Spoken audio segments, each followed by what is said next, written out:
Allah adalah puncaknya, Allah adalah pusatnya, dan cahayanya, limpahan cahayanya, itulah makhluk hidup dan alam semesta. Berarti melimpah. Melimpah pun susah. Melimpah itu kan dari tidak melimpah jadi melimpah. Tapi dia disebut matahari karena sudah bercahaya. Kalau nggak ada cahayanya nggak disebut matahari. Dan Allah itu seperti itu. Jadi makhluk itu hasil limpahan dari cahayanya Allah. Jadi ya diingat-ingat lagi karena menyebutnya cahaya, karena Quran juga pakai istilah cahaya. Digambarkan agak susah, ya memang seperti cahaya. Jadi cahaya itu kan begitu dia nyala, begitu cahayanya ada.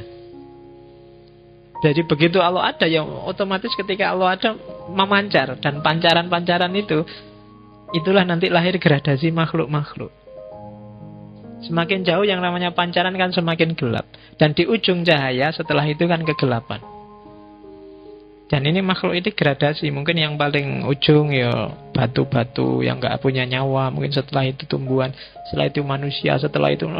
Dan makhluk pertama yang paling dekat dengan Nurul Anwar, itu nanti yang disebut Nurul Akrob. Nurul Akrob itu kalau kemarin di filsafat peripatetik itu disebut akal fa'al. Atau kadang-kadang para sufi menyebutnya Nur Muhammad.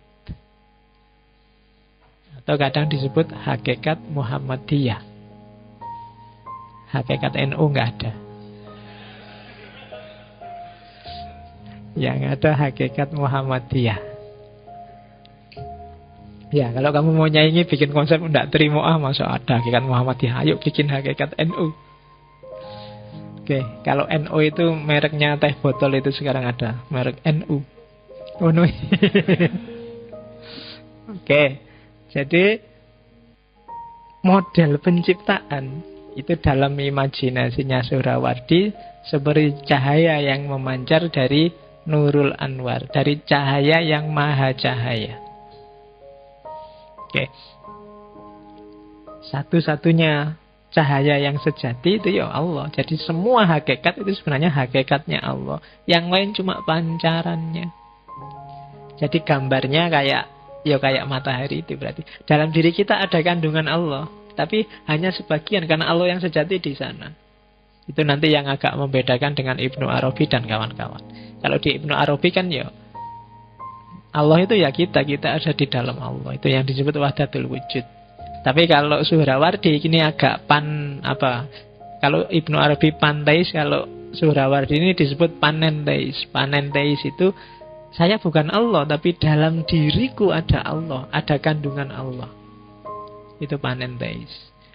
Ada bagian tertentu dari diriku yang pasti bukan Allah. Sifatnya gradasi. Kayak cahaya, semakin jauh semakin gelap. Maka orang yang melakukan kejahatan, melakukan kejelekan, melakukan kekacauan, dimensi cahayanya lama-lama redup. Kenapa? Karena dia menjauh dari pusat cahaya.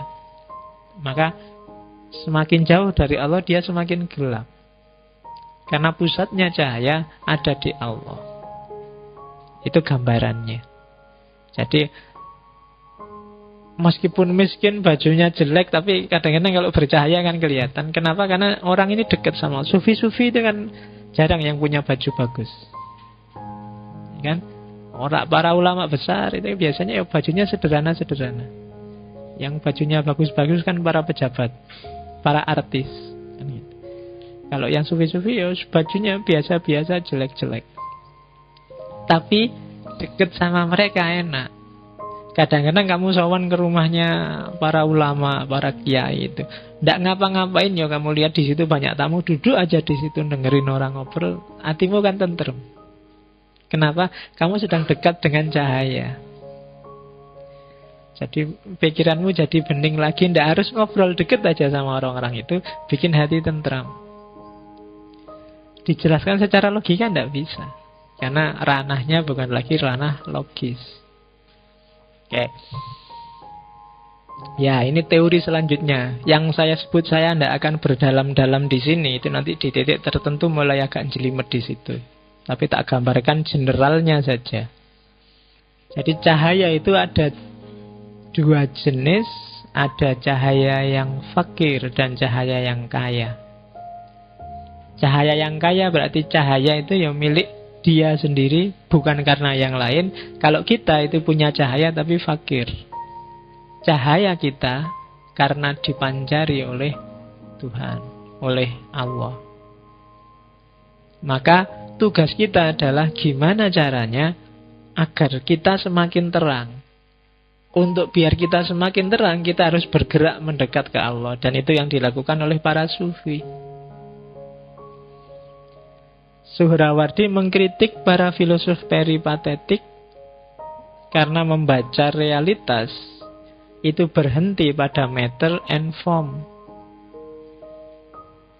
pada bentuk dan materi.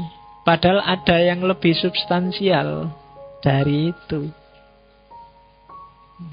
Bentuk dan materi harus dilampaui, tapi harus masuk lebih jauh ke arah dari mana sih asalnya bentuk dan materi itu.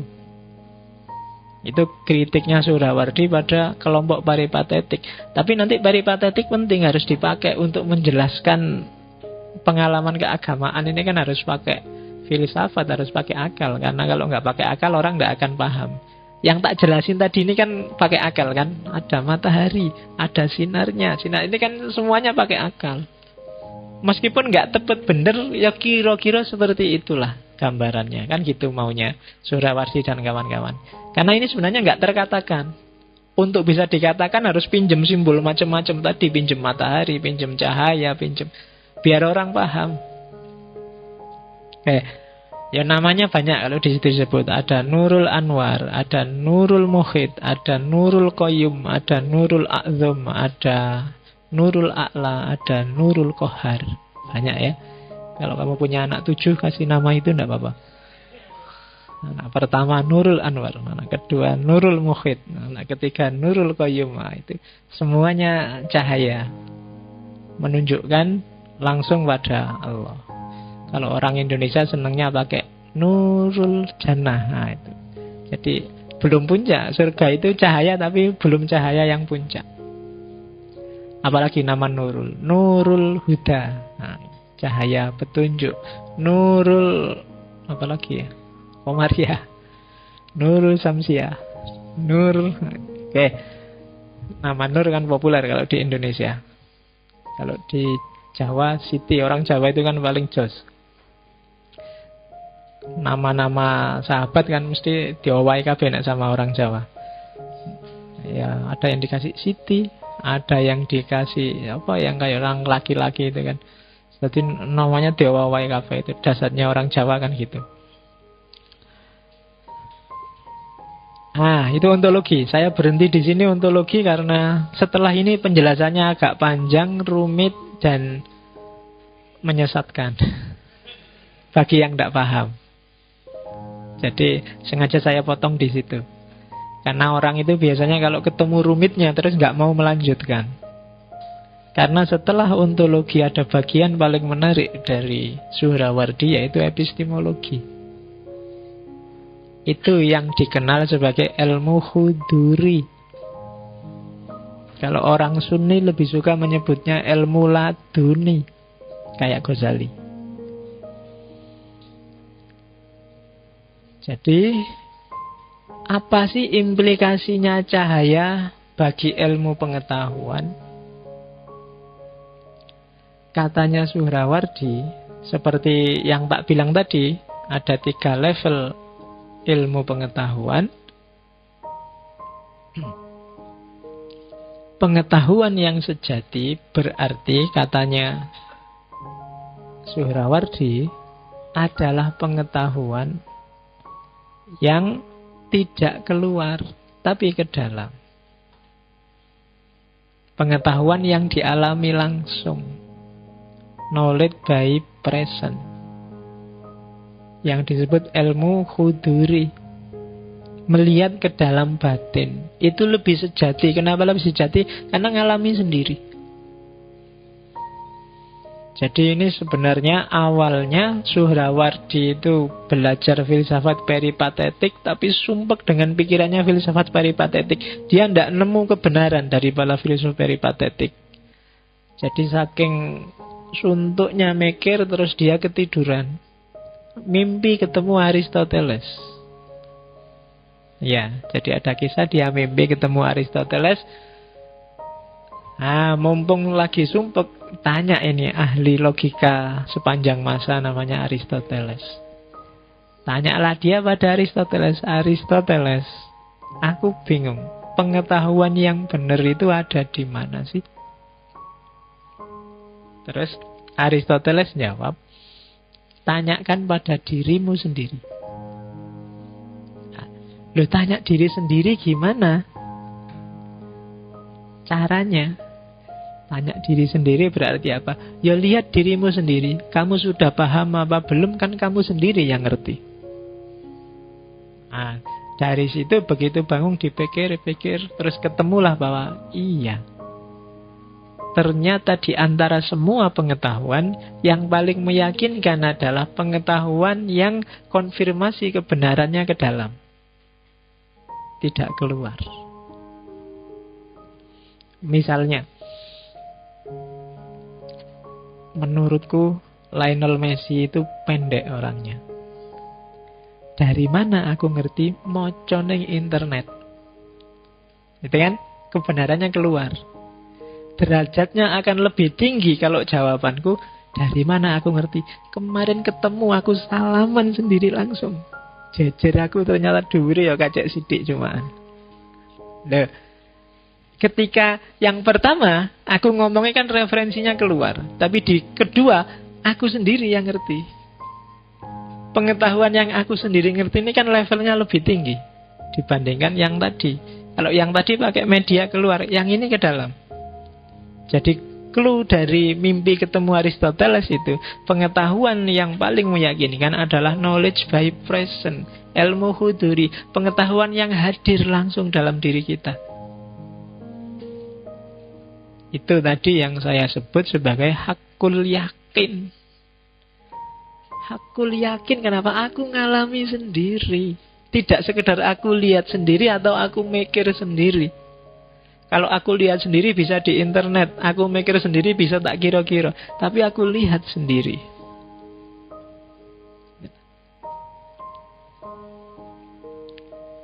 Aku lihat sendiri. Pacarku masuk sama laki-laki lain, besok mesti hamil. Nah, itu lihat sendiri. Atau yang besok mesti hamil itu kan kongsi pikiran, pakai akal. Tapi akan lebih dahsyat kalau aku ngalami sendiri.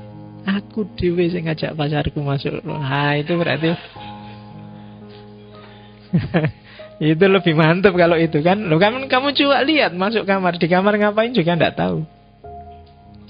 Ya, jadi ngalami sendiri. Berarti apa? Itu yang disebut pengetahuan swa-objek. Pengetahuan jenis ini tidak ada objeknya. Kenapa? Antara yang mengetahui dan yang diketahui jadi satu. Gitu loh. Ilmu itu kan biasanya ngeceknya keluar. Berapa skornya akan terus ke sana. Tapi yang paling mantap itu yang ke sini. Ini kan lebih mantap. Swa objek. Objeknya ya aku ngecek aku dewe. Yang mengetahui juga aku. Itu yang disebut self-awareness. Kesadaran tentang dirimu sendiri. Nah, itu yang disebut ilmu huduri. Kalau dalam dunia sufi, kesadaran pengetahuan yang ada dalam dirimu itu tidak selalu pengetahuan yang kamu alami langsung, tapi ada kalanya diilhami oleh Allah dalam dirimu. Jadi kamu tinggal nengok di dalam ada pengetahuan apa sih? Hasil ilham dari Allah. Ya termasuk intuisi, termasuk insting. Itu kan pengetahuan yang dalam diri. Kamu nggak pernah belajar gimana caranya sayang pada orang tua, otomatis saja kamu sayang pada mereka. Orang tuamu juga waktu kamu lahir nggak pernah, wah aku harus kursus ini biar aku sayang sama anakku, kan nggak. Otomatis ada dalam diri mereka rasa sayang pada anak. Itu kan pengetahuan instingtif, jenis pengetahuan yang juga self-awareness, sadar langsung. Kamu yang cowok kan nggak pernah belajar, wah aku cowok apa cewek? Oh cowok, berarti aku harus belajar gimana caranya suka sama cewek. Kan nggak, otomatis aja lihat cewek langsung sweet kamu kan, langsung seneng kan gitu. Termasuk pengetahuan untuk punya keturunan, bikin anak, itu kan kamu nggak perlu kursus, nggak perlu. Loh iya, kamu kan ngapain kamu capek-capek tiap hari lihat video tiap hari? Nggak usah gitu, kamu sudah bisa. Itu swa objek itu. Sudah otomatis bisa. Kamu tinggal ngecek dalam dirimu sudah ada insting seperti itu. Kamu dadak nonton banyak referensi Pak biar besok referensi piye wis iso, aja kuwatir. Ya kan? Yuk dicoba dulu, dicoba. Sudah ada kemampuan dan kapasitas itu. Bapak ibumu dulu nggak pernah nonton juga jadi. Ya kan? Ayam itu juga nggak pernah kursus, nggak pernah download, nggak pernah itu juga bisa. Ya kan? Jadi ndak itu pengetahuan swa objek. Ndak mungkin salah, wong ada dalam dirimu kok. Nggak mungkin keliru, wis. Kamu nggak perlu belajar susah-susah. Mesti ngerti Pak. Nanti saya nggak tahu tempatnya Pak. Iso, aja kuwatir. Wis ngerti. Iya. Nggak, makanya kan orang sekarang kan agak itu kan. Oh ini perlu pendidikan seks sejak dini. Ngapain dididik? Iso. Jangan khawatir kalau seks. Iya. Jadi oke. Nah, ya nanti kalau dalam sufi namanya macam-macam. Ada ar-ru'yah al-mubashirah, ada direct experience, preverbal knowledge, ada kasyaf, ada itu sebenarnya nama-nama lain dari huduri.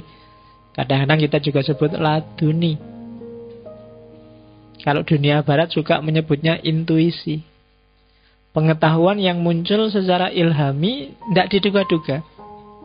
Kayak waktu Newton tiba-tiba lihat apel jatuh. Begitu lihat apel jatuh, iya, ini kemungkinan ada hukum jatuh, kan gitu. Dan itu ketika dia sudah mahasiswa.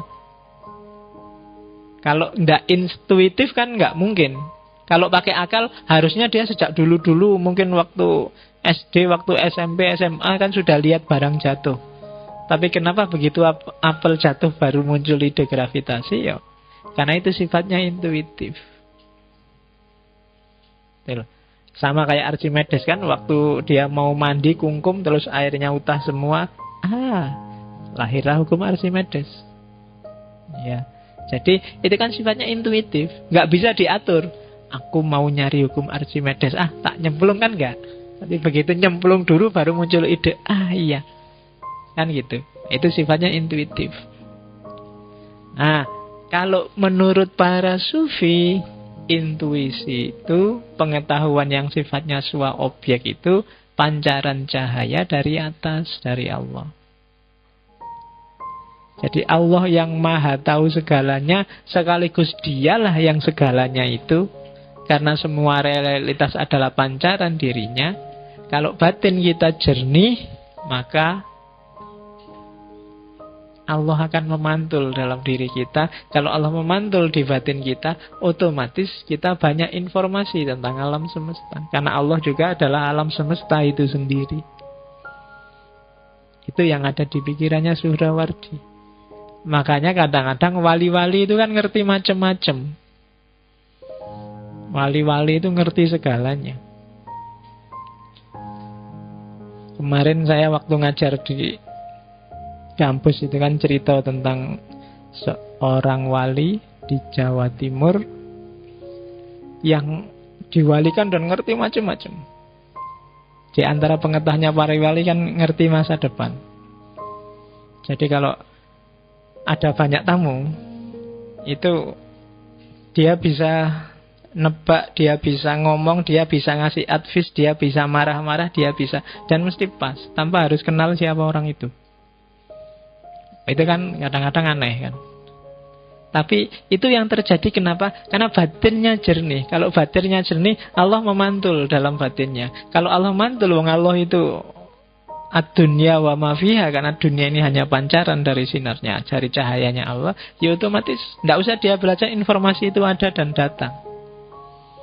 Makanya hati-hati kalau kamu ketemu orang-orang kayak gitu. Dia bisa nebak dengan tepat siapa kamu, kemarin kamu habis ngapain, dan seterusnya. Ya kan? Ya kadang-kadang kan kamu malu kalau ketemu orang itu. Karena, wah ini mesti bisa nebak aku kan gitu.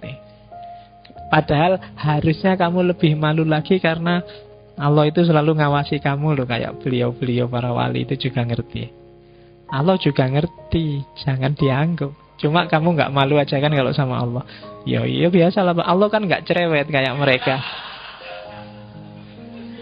Ya, Allah ngerti macam-macam kan, diem aja Pak kan gitu. Ya, ya paling Allah ketawa aja lihat kamu. Ya, wis ngerti-ngerti, paling Allah gitu wis. Oke, jadi cara berpikirnya seperti itu. Nah, karena itu dalam konsep, karena ilmu itu cahaya. Oh ini kayak syairnya Imam Syafi'i itu kan. Mungkin dulu pernah tak ceritain. Jadi Imam Syafi'i itu punya guru namanya Waqi'. Satu ketika Imam Syafi'i ini mungkin karena dia orang pintar, selalu baca satu tingkat jenuh dia. Mau coba buku nggak masuk-masuk, belajar nggak paham-paham. Apa ya yang salah? Terus tanya pada Waqi'. Akan terus keluar syairnya yang terkenal itu kan. Syakautu ila Waqi' su'akhifzi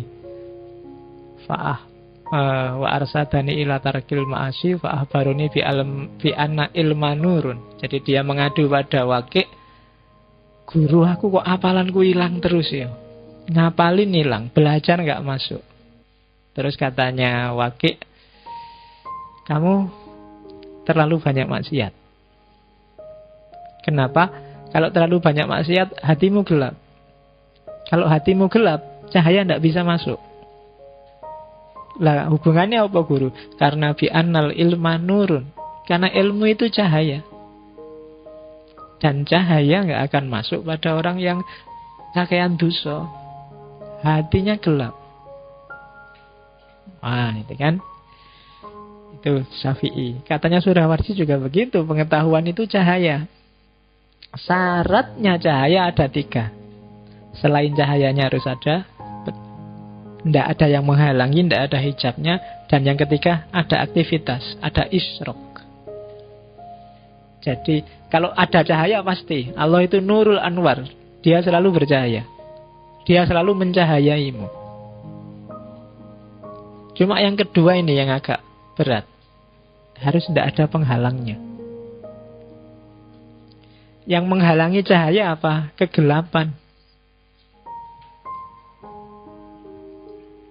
Kegelapan itu kebinatangan, nafsu syahwat, ego, keakuan. Ini yang berat itu kan. Kalau nafsu binatang yang jahat, yang sadis mungkin kamu enggak lah. Syahwat kadang-kadang muncul, kadang-kadang ego juga gitu. Kalau keakuan itu yang agak berat. Aku itu kan, kamu kan selalu masih gampang dibohongi oleh keakuan. Masih suka selfie di Facebook, masih suka, itu kan keakuan kan? Itu keakuan. Tiba-tiba pamer nasihat di Facebook, wah, semua yang, oh itu yang like itu ada 40 lebih loh Pak. Wah itu aku kan, lagi-lagi aku. Susah. Godaan mungkin yang muda-muda adalah godaan syuhroh, pingin populer, pingin terkenal, pingin dianggap besar, pingin jadi orang penting. Itu masih keakuan. Itu sering jadi hijab bagi cahaya. Kamu harus pinter, kamu harus canggih, kamu harus jos. Tapi jangan aku. Selalu posisikan diri bahwa aku belum bisa, aku belum ngerti, aku belum tinggi, aku belum penting. Selain dalam kerangka pembersihan diri, juga dalam kerangka bahwa kita masih harus banyak berkembang. Begitu kamu merasa aku sudah penting, aku sudah cakep, aku sudah jos, aku sudah pinter, biasanya mandek. Karena sudah. Jangan sudah, kamu harus belum. Saya sudah pinter kok Pak. Oh, itu alamat kamu mandek, tidak mau belajar lagi. Wong wis pinter. Saya sudah penting Pak. Saya orang penting Pak. Saya biasa gitu. Itu penghalang hijabmu dari Allah. Dirimu sendiri, egomu, syahwat, nafsu, hasrat. Jangan salah, tidak ada jaminan yang rajin sholat, rajin puasa, rajin sholat malam itu bersih dari ini, dari syahwat, dari hasrat. Kadang-kadang saya ingin jadi wali Pak, poso, wiritan, sholat malam. Yang menghalangnya apa? Hasratmu, ambisimu untuk jadi wali, kuwi yang jadi hijabmu dari Allah. Ya kan? Enak kelihatannya kalau jadi wali itu Pak, ngerti apa-apa. Karamat, bisa jalan di atas air Pak. Bisa, kan pikiranmu kan ngono. Kalau ada orang kesurupan iso nambani Pak. Kalau ada orang ya kan ambisimu kan gitu. Ndak, bukan itu wali. Satu ketika Abu Yazid Bustami dipuji sama muridnya. Wah, guru, sampean ini orang top pokoknya, lelaki sejati, jos. Buktinya apa? Loh, sampean bisa jalan di atas air ya? Jawabannya apa itu? Kalau cuma jalan di atas air, kayu, balok, mbok lempar ke air juga bisa nyebrang, air nggak tenggelam.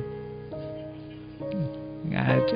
Muridnya muji lagi, loh, tapi sampean bisa jalan di atas angin, bisa terbang. Jawabnya Abu Yazid, burung juga bisa terbang. Mbok padak ki aku roh burung kok. Kalau cuma dari itunya loh ya. Kalau kamu sebut keramat hanya dari bisa terbang, burung juga bisa terbang. Ya kan? Tapi sampean bisa meramal masa depan. Dukun juga bisa, setan juga bisa, jin juga bisa. Apa istimewanya bisa meramal masa depan? Nyerah wis murid. Lah terus apa tuh guru yang jadi orang besar, jadi wali, jadi lelaki sejati? Lelaki sejati adalah orang bisa menaklukkan hawa nafsunya karena Allah dan demi Allah dan untuk Allah. Itu Bayazid Bustami. Ya kan? Yo, kalau kita sedang berusaha ke sana, insya Allah, yo latihan lah, ditaklukkan sebentar-sebentar dirimu. Saya dulu pernah dikasih amalan ritual yang apa tuh maksudnya tidak jelas, tapi yo dijalanin aja dan mungkin ketemu. Tiba-tiba ya salah seorang guru-guru biasanya, Faiz, sekarang tak perintahkan 40 hari ke depan sholatlah maghrib di masjid dan jangan turun dari masjid sebelum selesai sholat isya. Itu tidak nyambung pikiran, hubungannya apa, tapi dijalanin aja. Mereka lebih tahu kondisi spiritualitas kita. Tapi kan akhirnya kan nunggu isya itu kan nggak mungkin kan nunggu isya sambil ngerokok, remi apa-apa wong ning masjid. Lah ya kan? Akhirnya paling ndak ya ngaji, baca-baca apa, wiritan apa, bawa-bawa buku untuk baca. Dan setelah 40 hari terasa akibatnya. Paling ndak menaklukkan hasratku, karena biasanya kan antara maghrib dan isya itu kan kalau ndak waktunya makan, waktunya nonton TV, enak-enak nongkrong, enak-enak kan gitu. Oh, itu riyadhah. Para sufis sering ngasih advice muridnya seperti itu. Nggak paham kita, tapi jalanin aja. Manfaatnya ketemu belakangan. Oke, nggak usah tak lanjutkan cerita tentang aku, nggak penting. Oke, yang ketiga, harus isyraq. Kamu harus jernih, tapi kamu harus bisa merayu yang punya cahaya untuk memancarkan cahayanya padamu. Itu yang disebut riyadhah. Itu yang disebut mujahadah. Rayu Allah. Rajin ya kamu, istiqomah ya kamu, tekun ya kamu. Kalau kamu mendekat selangkah, kan ada itu hadis qudsi, Allah akan mendekat 10 langkah.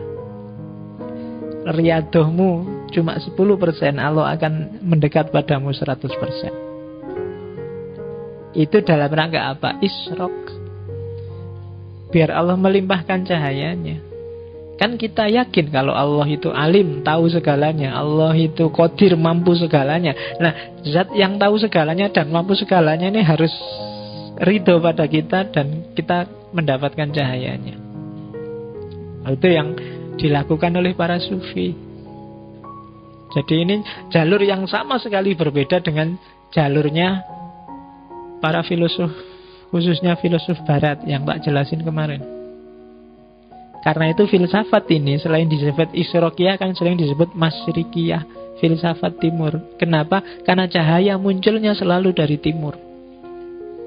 Tidak ada urusan arah. Filsafat timur itu bukan filsafat dunia timur, apa filsafat Jawa timur, apa Indonesia timur.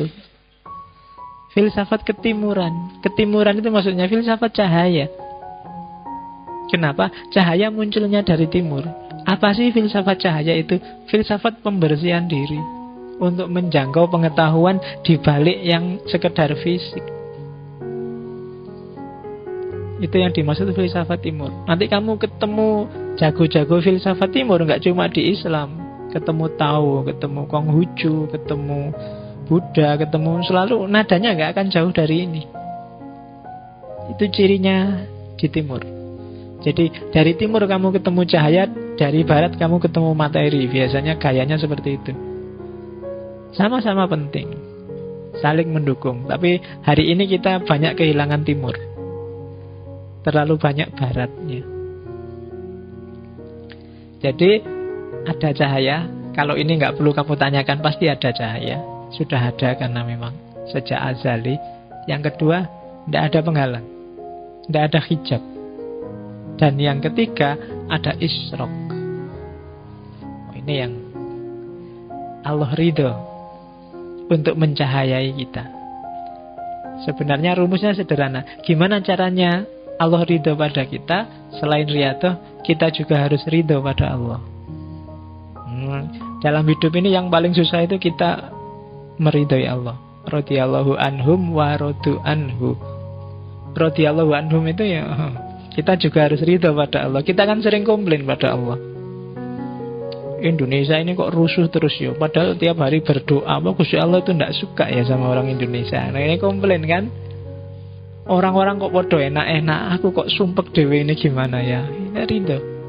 Teman-temanku kok cepet lulus, aku skripsi nggak selesai-selesai. Tiap hari sudah berdoa, jangan-jangan Allah sentimen sama aku. Ya kan. Kita sering komplain gitu kan. Kita sering nggak ridho pada Allah. Jalan paling gampang untuk dapat ridhonya Allah, kita ridho dulu pada Allah. Kita protes terus sih. Kita bikin rancangan sendiri, nggak terima sama rancangannya Allah. Kita punya harapan macam-macam, nggak terima sama skenario-nya Allah.